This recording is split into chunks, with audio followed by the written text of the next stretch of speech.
Can you reach the same mountaintop of consciousness by clawing your way up a cliff with bleeding hands, or by dancing along a winding path with flowers in your hair? In this episode, Osho compares two vastly different paths of spiritual awakening: Gurdjieff's fierce path and his own blissful path. By the end of this episode, you'll discover which of these two masters' approaches best aligns with your nature. So listen with complete presence. And if these are the explorations that call to your soul, join our community by subscribing to the channel. Now presenting Osho's perspective on Gurdjieff's teachings. Gurdjieff is a scientist of the inner being. He approached awakening with the precision of a surgeon operating on the human psyche. His fourth way, the path that could be walked while living in the world, required discipline that would make military training seem like child's play. He understood something profound. Humanity is asleep, deeply asleep, dreaming while believing itself awake. This sleep is comfortable, cozy, and familiar. People do not want to be disturbed. So Gurdjieff disturbed them deliberately, systematically, mercilessly. He would command a student to dig a trench from sunrise to sunset, standing beside them the entire day, allowing no rest, no food, no escape. When evening came and the exhausted student believed the work finished, Gurdjieff would say, "Now fill it back in." This seems cruel, absurd, meaningless, until you understand what he was actually doing. He was pushing the student beyond their ordinary energy, beyond the first layer of capacity, into reserves they didn't know existed. He was teaching that what you think are your limits are merely comfortable boundaries drawn by your mechanical mind. His method of self-remembering required constant vigilance, continuous effort to remain aware of oneself as the observer. Try it, even for 30 seconds, and you will understand the difficulty. Your mind will drift into dreams within moments. Gurdjieff demanded this remembrance every waking hour. He created situations deliberately designed to trigger people's mechanical reactions. There was once an old man in his community who complained constantly, criticized everything, and made life miserable for everyone around him. When the man decided to leave, the students celebrated quietly, thinking that finally peace would return. Yet Gurdjieff actually begged him to stay, even offered him money. The students were shocked. Why would their master want to keep such a disruptive presence? Gurdjieff explained, "Without him, how will you confront your egos? How will you see your own reactions, your own mechanical patterns of annoyance and judgment? He is my greatest gift to you." The students understood then that their work was not about being comfortable, but about using every friction, every irritation, every difficulty as an opportunity for self-observation and transformation. This is the hammer approach, creating intensity, pressure, heat that forces transformation, the way coal becomes diamond under extreme pressure deep within the earth. Gurdjieff would humiliate students publicly, work them to exhaustion, command contradictory tasks, anything that would shatter their comfortable sleep and force them into heightened awareness. He even used alcohol strategically.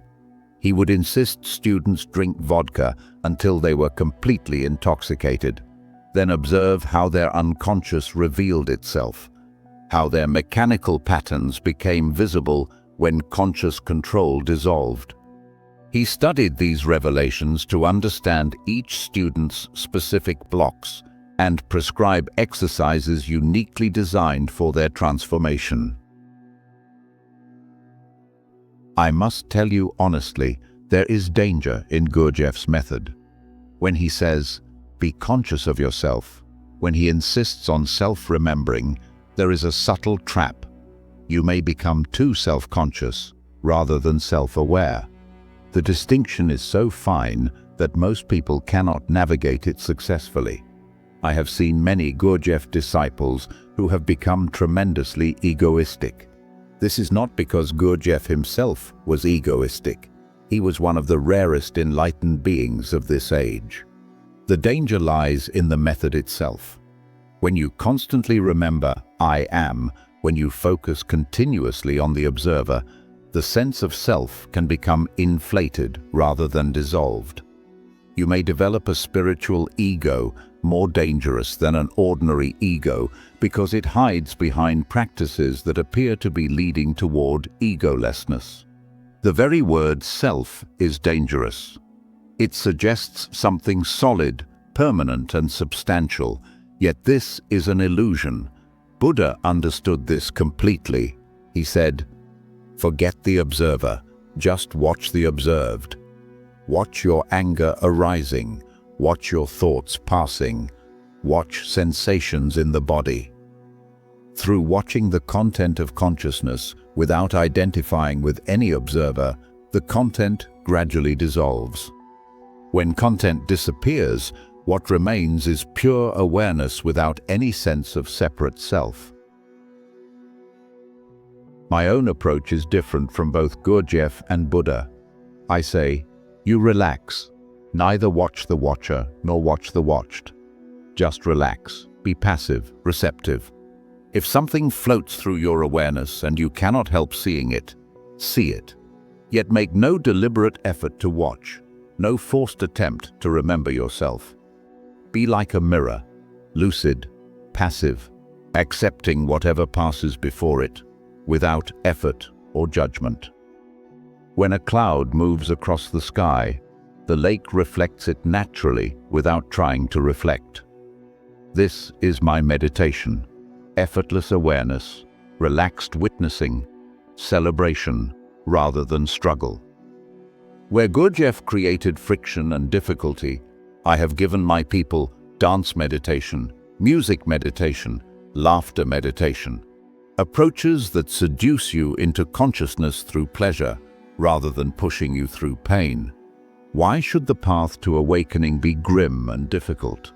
Why not make it a celebration, a festival, a love affair with existence itself? Gurdjieff's method was perfect for a certain type of seeker, the warrior type, those who need challenge and difficulty to awaken their potential. For such people, comfort is poison and struggle is medicine. They cannot be seduced, they must be hammered. Their pride and strength require breaking before softness can emerge. Yet most modern people are already broken by their lives, already exhausted by civilization's demands, already struggling with inner conflict and outer pressure. For them, more hammering creates only more fragmentation. They need healing, softness, acceptance, love, an invitation to come home to themselves rather than a command to fight themselves. Here is the beautiful paradox I want you to understand. Gurdjieff and I appear completely opposite in our methods, yet we are pointing toward identical awakening. We both recognize that humanity lives in mechanical sleep, responding automatically to conditioning rather than acting from consciousness. We both understand that awakening requires more than intellectual understanding. It demands transformation at the deepest levels of being. Gurdjieff identified man as a machine and made it his mission to help people recognize their mechanical nature. I say the same. You are asleep, responding automatically to stimuli like a robot programmed by society, parents, and religion. The difference is in approach. He would shock you into recognizing your sleep through harsh confrontation. I invite you to see it through gentle observation. He created pressure through external difficulty, impossible tasks, public humiliation, exhausting work. I suggest finding the pressure that already exists within you, the tension between who you pretend to be and who you actually are, the gap between your ideals and your reality. This internal tension, when observed without judgment, creates its own transformation. Both of us understood that ordinary morality and conscience are traps, conditioning imposed by society to create obedient citizens rather than conscious beings. Gurdjieff said, "Conscience is a trick society plays on you." I say, I don't believe in conscience. I believe only in consciousness. Conscience is borrowed from outside. Consciousness grows from within. He taught that man must first realize he is in prison before he can escape. I tell you the same. If you think you are free, you cannot escape. Only recognition of your imprisonment creates the possibility of freedom. Where he would lock you in an actual room to make the point dramatically, I suggest simply observing your own mind to see how it imprisons you in patterns, beliefs, fears, and desires. Gurdjieff's method was so intense that very few could survive it. This was actually part of his intention. He wanted to separate those with genuine hunger for awakening from those merely curious or seeking entertainment. The hammer breaks weak materials while strengthening what is already strong. Many students fled from his school, unable or unwilling to endure the pressure. Those who remained were transformed completely. I have deliberately created a path that more people can walk. This is not because I am easier or less demanding of genuine transformation. It is because I recognize that different flowers bloom in different soils. The rose needs certain conditions, the lotus requires others. Why should I insist that every flower must grow in desert conditions when some thrive best beside still waters? Yet here is what you must understand. Whether you choose the hammer or the flute, whether you walk Gurdjieff's warrior path or my celebration path, the essential requirement remains identical. You must bring yourself to the work completely. Half-hearted commitment produces no transformation regardless of method. You can hammer iron forever without effect if it is not heated. You can play the flute beautifully, but the deaf will not hear. Gurdjieff demanded intensity through struggle. I demand intensity through totality. When I say dance, I mean dance completely, not just moving your body while your mind remains somewhere else. When I say celebrate, I mean bring your entire being to the celebration, not just your surface personality while deeper layers remain untouched. When I say relax, I mean total relaxation that includes even your efforts to relax. There is a beautiful moment where Gurdjieff's approach and mine actually meet, though it appears as a paradox.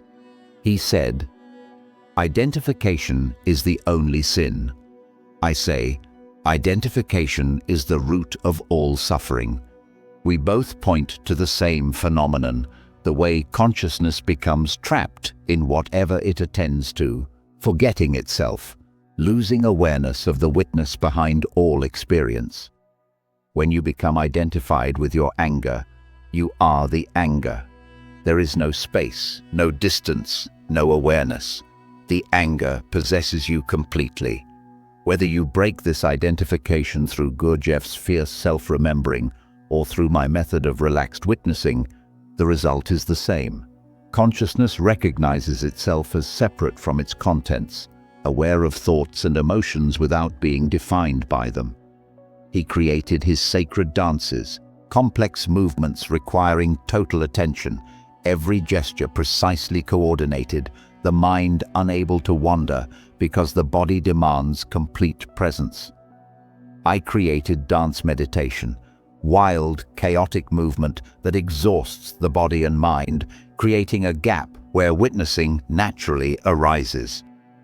Different techniques, identical purpose. Bringing consciousness fully into the present moment, where it transcends identification with mental content. Even our relationship with disciples reflects the same essential truth through different expressions. Gurdjieff would work his students to exhaustion, then suddenly show unexpected kindness or humor. The shock of this contrast, harsh master becoming gentle friend, would crack open their fixed ideas about him and themselves.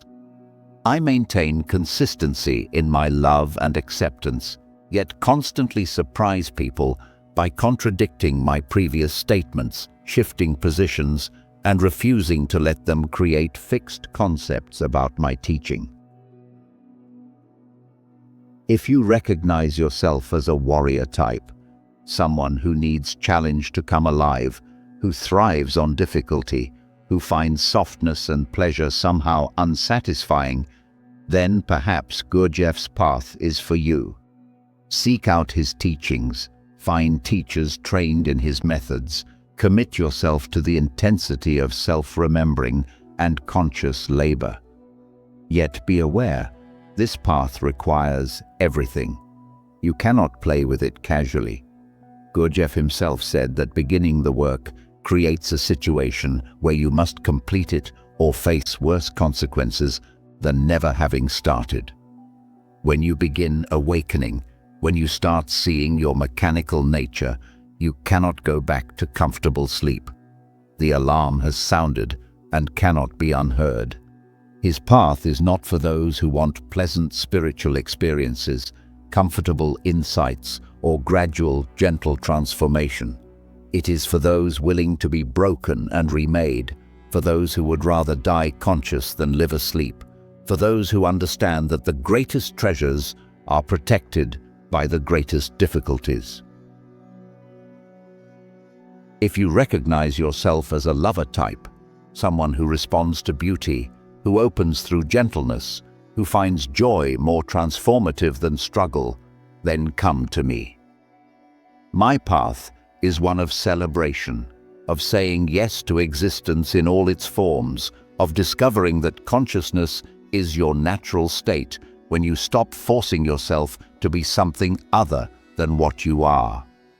Dance wildly until the dancer disappears and only dancing remains. Laugh until the one who laughs dissolves into pure laughter. Love so totally that lover and beloved merge into love itself.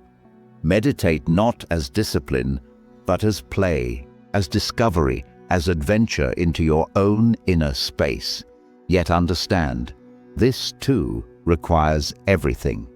The difference is that I ask you to give yourself completely to joy rather than to struggle, to surrender to love rather than to fight against sleep. The destination is identical, awakening to consciousness beyond all identification, recognition of the eternal witness that watches everything yet clings to nothing. In the end, there is only one moon shining in the night sky. Some see it reflected in a turbulent stream, its image broken and dancing. Others see it mirrored in a still pond, perfect and complete. Some must climb the mountain through thorns and rocks to see it directly. Others find themselves suddenly at the summit without knowing how they arrived.